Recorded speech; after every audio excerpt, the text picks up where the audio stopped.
C'est qui? C'était Macron qui avait dit en vidéo, j'ai entendu une phrase qui disait ouais, on est prêt. C'est qui on? Moi je suis pas dans le on, moi quand j'ai écouté ça, je sais pas du tout qui c'est on, hein. Mais j'ai rien à voir avec ça. Un pays qui est en guerre en Europe, on l'aidera plus facilement qu'un pays qui est en guerre au Moyen-Orient ou en Afrique. Bah non, techniquement elle fait pas vraiment partie de l'Europe et donc je pense qu'il y aura pas la guerre en Europe parce que du coup on va pas apporter notre soutien militaire. À partir du moment où un fou dirige, est à la tête d'une puissance énorme, ça peut faire...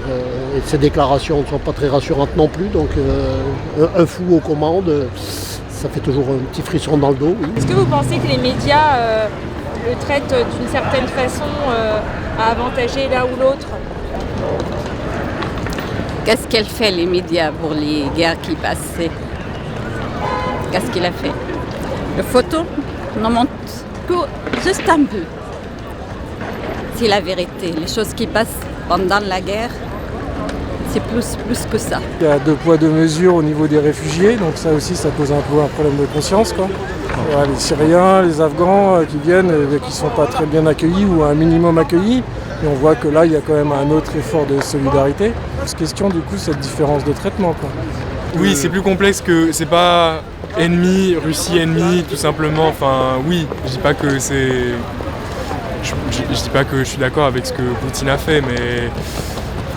J'ai une amie qui est russe d'origine ukrainienne et qui a de la famille sur place, donc forcément quand on se retrouve dans Paris en train de profiter de la vie puis qu'on a une conversation avec elle, ça fait un petit peu un retour, ça fait un petit peu une leçon quoi. Je ne supporte pas que l'autre va vivre ça. Aussi la guerre, si vous voyez l'effet après, c'est pas juste ça. Le point c'est pas là pour les enfants. Bon. Comment on va supporter ça? Pour tout. Bah, par exemple, l'Ukraine a fait une demande pour rentrer dans l'Union européenne et les pays ont refusé, donc je pense qu'il n'y aura pas la guerre en France ou en Europe. Parce que franchement, aux informations, ils en parlent, mais c'est toujours la même chose en boucle, genre c'est redondant, et on n'a pas les informations générales, les détails de ce qui se passe vraiment. Est-ce que ça vous inquiète ce qui se passe? Oui, clairement, vraiment...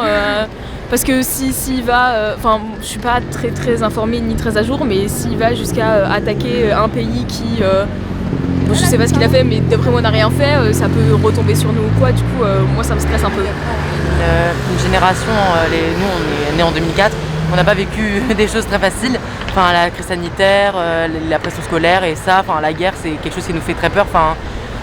On ne sait pas comment on peut réagir et comment on doit réagir surtout et comment ça va se passer plus tard. Donc c'est quelque chose qui nous fait vraiment paniquer pour le coup.